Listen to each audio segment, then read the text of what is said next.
You might be looking at all these channels, science this, science that, science this and that. What about in the real world? I'm a real world example. I've trained like this for decades. And so you can read as many articles as you want. You can believe what you see, but is it in fact applicable to you?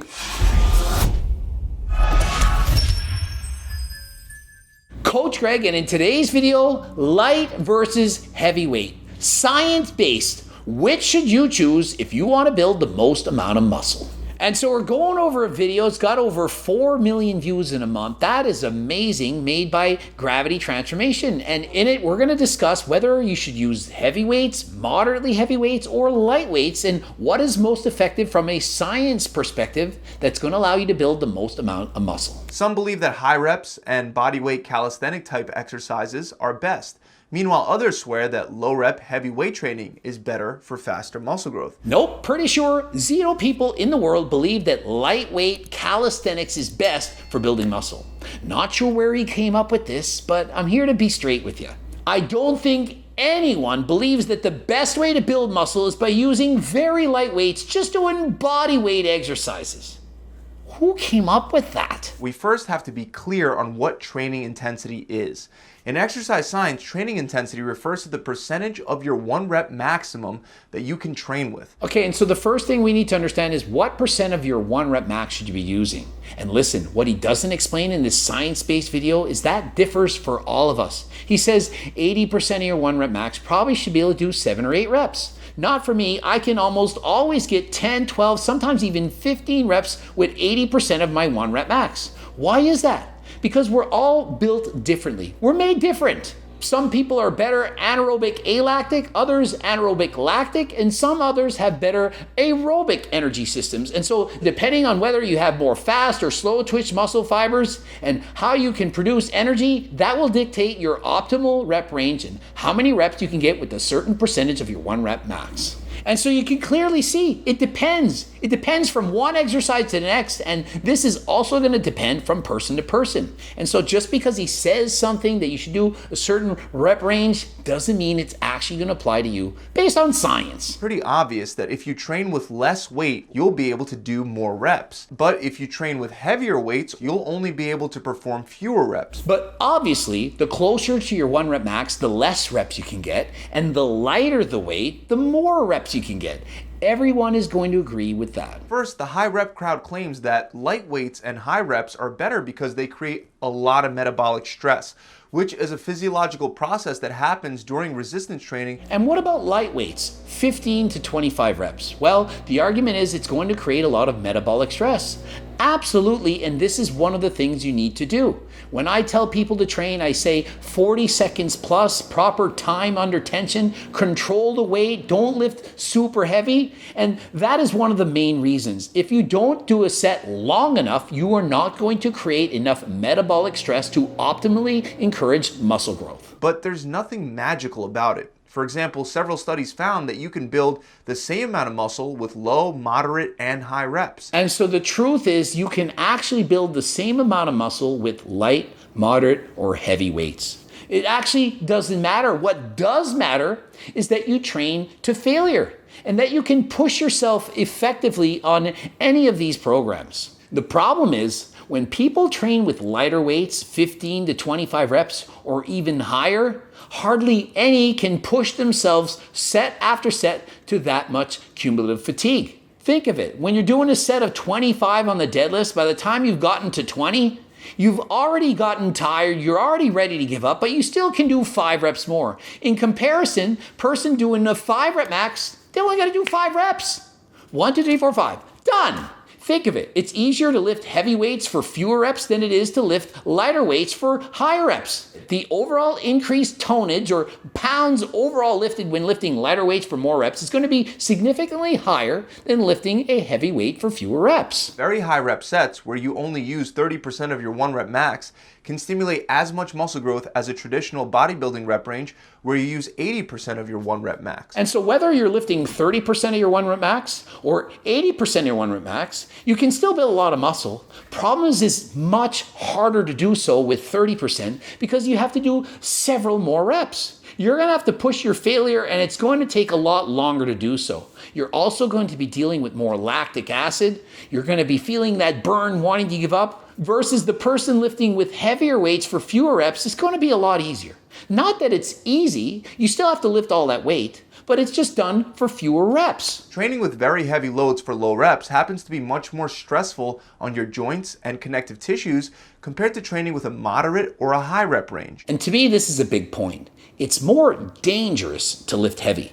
If you're doing 1, 2, 3 reps, you're going to often be ego lifting and you're putting yourself at risk. How much muscle are you actually going to be gaining if you get hurt and you cannot train? It's a lot safer to lift with light or moderate weights for higher reps than it is to lift in a lower rep range. And so is the increased danger of doing the exercise actually worth it? I'm going to say no. My opinion, heavy weights, low reps, not ideal for building muscle. Also, even if you like to train with really heavy weight for a low amount of reps, I wouldn't recommend doing that for isolation exercises like bicep curls because simply it's very difficult to maintain proper form. Another great point, when you're lifting really heavy for lower reps, hard to maintain great form. Think of it, it's a lot easier to execute an exercise with a moderate or light weight properly than it is with a heavy weight. If you're using about 30% of your 1 rep max, you'll be able to rep anywhere between roughly 25 to 35 reps. What? Okay, 30% of your 1 rep max, he's saying you can rep out anywhere from 25 to 35 reps. It's closer to 50 to 100. Let's take my best deadlift of all time, 765 pounds. Let's take 30% of that. 1 hour later, that's 230 pounds. I quite literally did 4 plates, 405 pounds for 50 reps in under a minute. And I did that when I couldn't even deadlift 765. And so do you really think I could only get 230 pounds on the deadlift for 25 to 35 reps? I could literally do that set after set with ease. And so it's not only 25 to 35% of your 1 rep max. That is ridiculous. I do believe every human being on this planet can do more than 30% of their 1 rep max for 35 reps. I could be wrong, maybe, but I do believe most people could do double that way. 60% of their 1 rep max for 25 to 35 reps. And yeah, I'm picking on them, but remember, 4 million people have seen this science-based description. Here's the caption. Will you be able to keep your mind focused for 25 to 35 reps?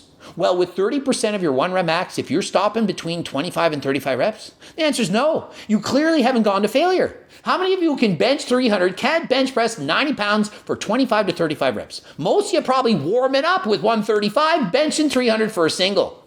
And so does this make sense? This is a science-based 4 million view video. If he actually looked at the science, I'm sure he would realize that you can lift about double that much weight for the same amount of reps. Even if you did 50% of your 1 rep max for an exercise like squats and tried to do as many reps as possible, you'd probably be completely wiped out after just 1 set. But the point remains, even if you use 50% of your 1 rep max and you had to go to failure, you know how hard that is? When I hit the Guinness Book of Records, I was using about 55% of my 1 rep max at a time, and I did 50 reps in under a minute. After that 1 set, I was done. There's no way I'm going to be able to do that set after set. It is hard. And so when you're training high reps to failure, it's different. It hits different than when doing low reps to failure. And so if you had to do 5 sets of 50 to failure, that is a nightmare. Not many people could do that. It's going to rely heavily on the anaerobic lactic energy system. You're going to get a ton of lactic acid, the burn, and it's hard to recover from. That relies more on a cardiovascular endurance athlete, and so this would be very difficult. This is the kind of training you would do for bike racing, HIIT cardio, those who are competing in the mile, and so on. Research actually shows that you'll grow more muscle when you train with a variety of rep ranges instead of always trying to hit the same number of reps every set. And so rather than just think it has to be heavy or moderate or light, can it be a little bit of each? Can't we just go in and remember to train hard, harder than last time? Rather than thinking science is going to say you have to do this, has to be 3 reps, has to be 6, has to be 12. Rather than having that mindset that you have to hit an exact amount of reps, think, I need to train harder than last time. I need to progressive overload. And so regardless of your rep range, what you need to do is train harder. On top of that, high rep training is also better for training your slow twitch muscle fibers, which are fibers that aren't as strong as fast twitch fibers, but they're more resilient to fatigue. And so obviously we all have some slow twitch muscle fibers and fast twitch muscle fibers. Slow twitch are better at doing exercises for a longer period of time, fast twitch for a shorter period of time. And so you vary up the exercises. You train both the slow twitch and the fast twitch with a variety of rep ranges, and you train them harder than last time. Again, usually higher than 3 reps is best for low rep sets for injury prevention and faster muscle building progress. And so my advice to get the best of both worlds, you don't have to go ridiculously heavy. It doesn't have to be 1, 2, 3, 4 reps. Please, the lighter the weight, the less chance you have of injury. And if you're doing a set from 5 to 8, for example, that is still a very heavy stimulus for growth. And so it doesn't have to be 35 plus reps with 30% of your max, or 1 to 3 reps with 90% plus. It can be somewhere in the middle.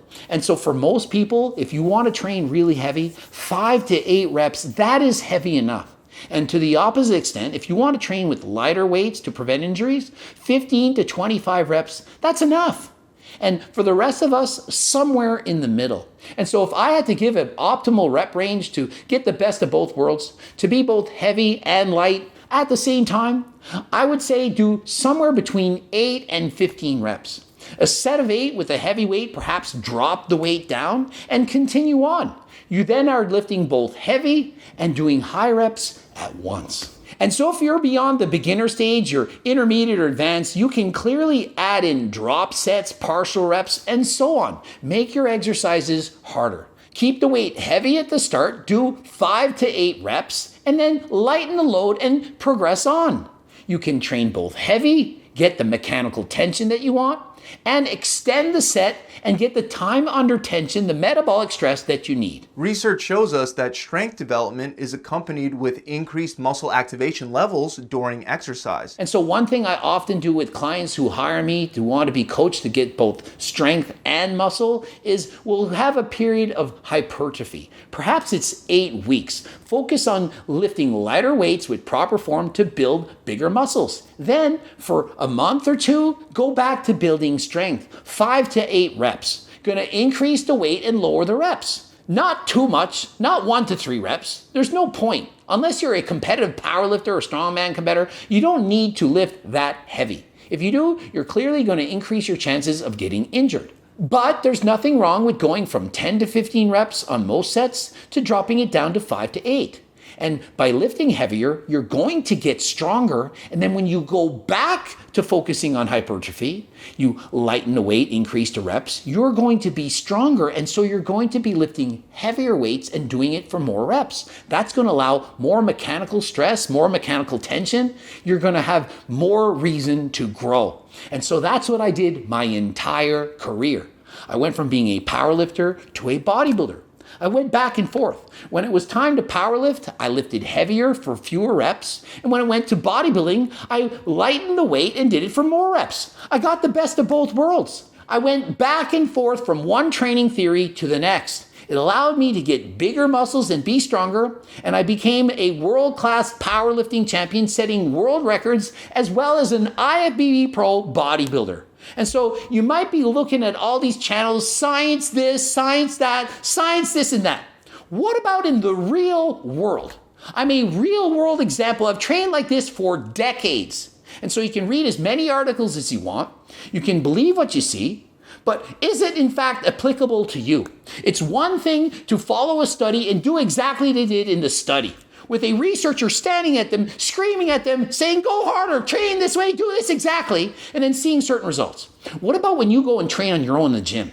Is it the same setting as during those experiments? When they're saying train with 30% of your max, go to failure? Are you going to push yourself as hard as you would as if you had a scientist examining you? Are you going to use proper form? Think of it. And so just because a certain study says to do a certain thing, is that actually going to be applicable to you in the real world?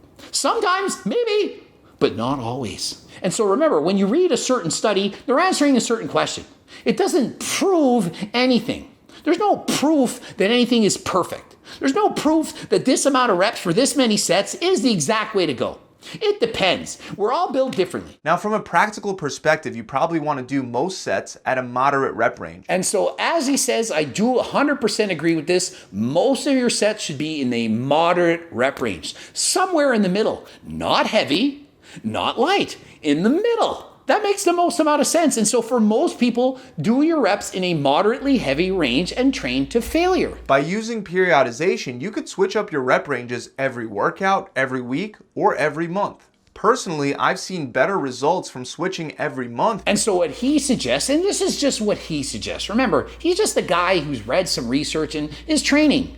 Doesn't mean that what he suggests is 100% what you should do, and he acknowledges this. He's not saying, I'm some genius and this is the most scientific way to train, this is the ideal. And so his opinion is you should have 3 different rep ranges to train in. The first 3 to 5 reps, that focuses on strength. The second, the moderate amount of weight, which you should be at the most often, 6 to 8 reps. And the third, the 12 plus range, he does believe that those are the high rep ranges. Personally, I simply disagree with the rep ranges as where you should be most optimally. To me, moderate weight is not 6 to 8 reps. To me, 6 to 8 is still heavy. To me, moderate, probably 8 to 12. Moderate weight. Heavier, about 5. Light, 12, 15 plus. Do most of you really think that if you're doing a set of 12 that that's a lightweight? Lightweight, he was saying earlier in the video, 25 to 35 reps, perhaps with 30% of your body weight. I do believe closer to 60%. But to me, 12 reps, certainly not light, still considered to be a moderate amount of weight. Light is when you're getting 15, 20, 25 plus. And so you can play with those numbers the way you want. But the way I see it is, the majority of your sets should probably be around 10 reps. If you're a beginner and you don't know how to execute proper form, probably should do lighter weights than that. But for most people, if you go to the gym and think, I'm gonna get 10 reps, you're probably doing pretty good. Perhaps some of those sets, you chose a weight that's too heavy. You fail at 6, that's fine, it's heavy. Other sets, you're stronger than you thought, you got 14. And so you can see on any given training day, you might get some heavy reps of 6 and some lighter reps of 14. But for the most part, close to 10. That gives you the complete spectrum that you need, the heavy weights for that mechanical tension, the lighter weights for that metabolic stress. And so please don't overcomplicate these things. Just go to the gym and train hard. If there's one piece of advice, the number one piece of advice I can give, if you want to build muscle faster, is train harder. For the most part, I look around the gym and I see people training. Most people don't train hard enough. And the science backs up this theory. When researchers asked people to go to failure, true failure, they found that most people underestimated just how many reps they could get. By a lot. Most people, they might think, yeah, I can only get 10 with this. And then lo and behold, they do it. Most people getting 12, 13, 14, 15 reps plus. And so unless you're that rare individual that's already training hard, and you know who you are, you know if you're training hard. If you're not that person, train harder. Ending it here. And if you want a free training program, that's right, it's free. Click the link in the description, become a newsletter subscriber. We're going to give you a free, close to 20-page program, how to train like Coach Greg. You only need to commit 2 to 3 days a week in the gym. The rest you can do cardio based on what your needs are. You can do amazing things with fewer days in the gym. Trust me, full body workouts, have those. Click the link in the description. Also, the newly released hard copy books, training books for beginner, intermediate, advanced. Also, the Circle Diet book and the cookbook. That's right. Now the PDF books are available in hard copy version. And if you've already gotten the PDF, you'll get a significant discount on upgrading to the hard copy book. Look for an email. Please check out the bloops, the top and the bottom. Subscribe, click that bell button, comment for the algorithm. Also have coaching plans by me and my team. Remember, you can get coached by me and or by my team. Click the link in the description. Also, phone consults. And until next time, I am out.